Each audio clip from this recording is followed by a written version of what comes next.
For today's naturally inspired moment, I want to talk about this because I had to laugh at myself. Yesterday. How to detect you're creating your own outcomes with your thinking.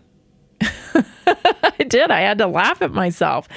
I don't know. I was rushing around at the airport and had to go to the bathroom before we boarded the flight. And I put my phone down in the bathroom stall on top of the little paper dispenser thing, I put it down there. And as I was, getting ready, I had a glance at my phone and I thought, man, that would really suck if you left your phone in Connecticut. And because we flew out of Connecticut, and I thought that would really suck. Imagine trying to get your phone back after, I just had this brief thought. And then I was like, oh yeah, that would be terrible. And then I walked out of the stall and promptly left my phone in the stall.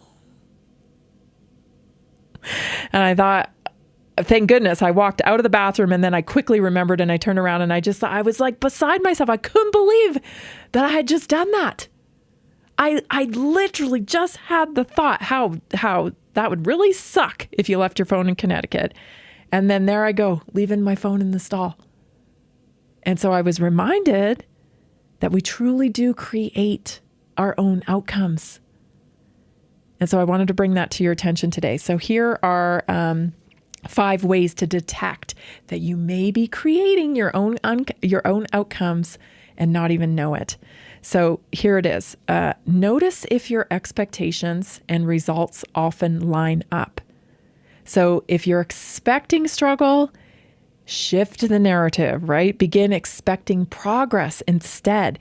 Even small shifts in expectation can open new possibilities, right? So my thought, think about the bathroom thing now. My thought was like, well, gosh, that would really suck if I left my phone in the stall.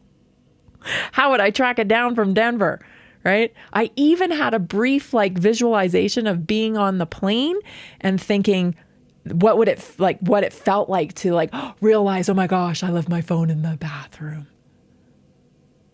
See how powerful that is?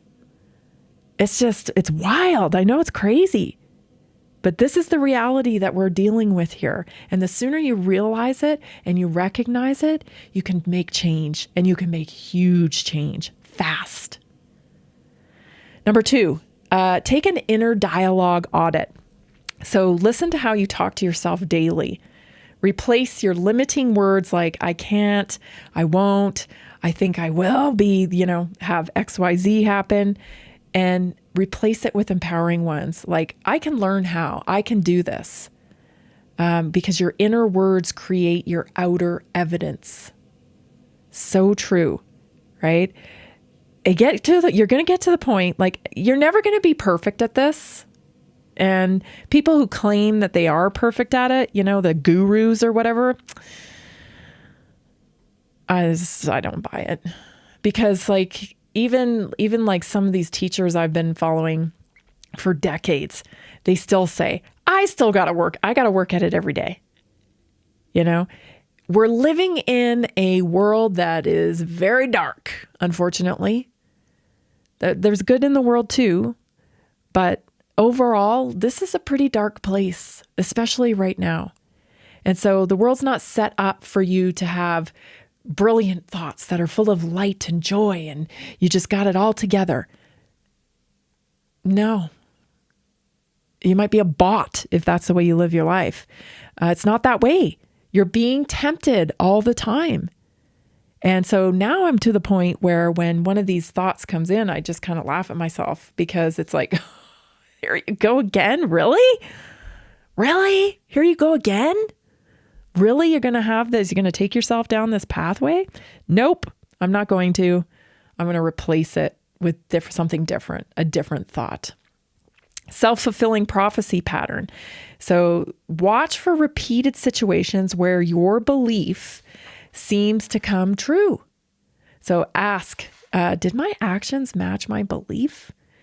Because if yes, you got to break the cycle by choosing actions that support a new belief, right? So if you hold a belief that you're never going to, be as healthy as you, desire to be because you've tried everything before and it never works and blah, blah, blah, right? You're probably not. You really got to imagine yourself where you want to be. It's not woo woo. It's not new age type of stuff. It's like you're dragging yourself there before you get there, and you're showing up for yourself by making yourself feel the way that you will feel when you have the results that you want. And what that does is it pushes out the other feelings. It pushes out the feelings that you have from your current circumstances, and it makes room for the new. And you've got to make new for the room. You've got to make room for the new, rather. You've got to.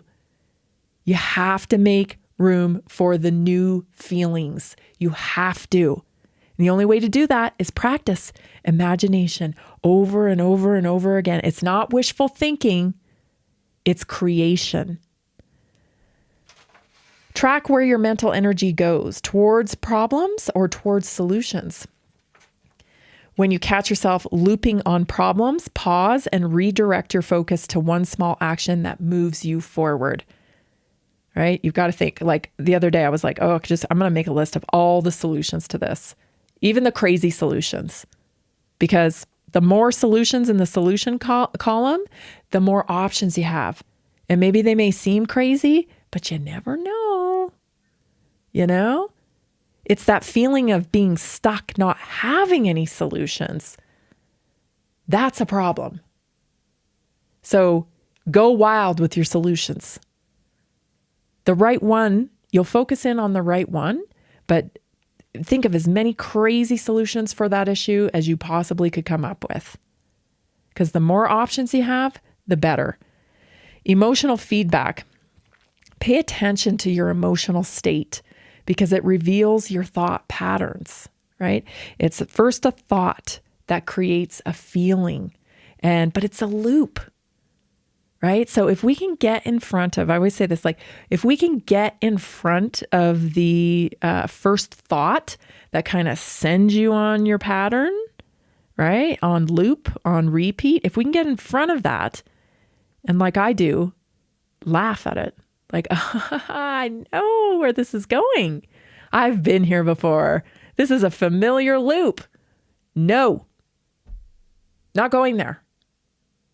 Not going there. So like, I forgot my shoes. Now I can't go to the gym. And you're off to the races. Giving yourself an excuse, a way out, whatever, right? Instead of, I'll tell you, when I had a gym membership many, many years ago, there were times that I did workouts in bare feet because I forgot my shoes. Many times, we lived in the country, especially before we had kids, we lived in the country. There was no going back to get your shoes. If you were already in town to go to work, go to school, do your classes, whatever the whole day was, there was no going back to get my shoes. So there were times when there were barefoot workouts, but those are the ones that count the most.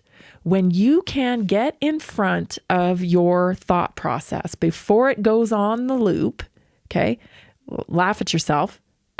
You're going there again. No, you're not. We're not going there again. And you decide, I'm going to do the workout anyway. I'm just going to do it in my bare feet or whatever the scenario is. You have now changed that loop. It's not as clear anymore. It's less easy to take next time it presents itself. So those are the habits that matter most. Your thoughts are seeds. What you nurture with attention, belief, and focus will grow. It'll grow into the outcomes. Stay tuned, everybody. We'll be right back.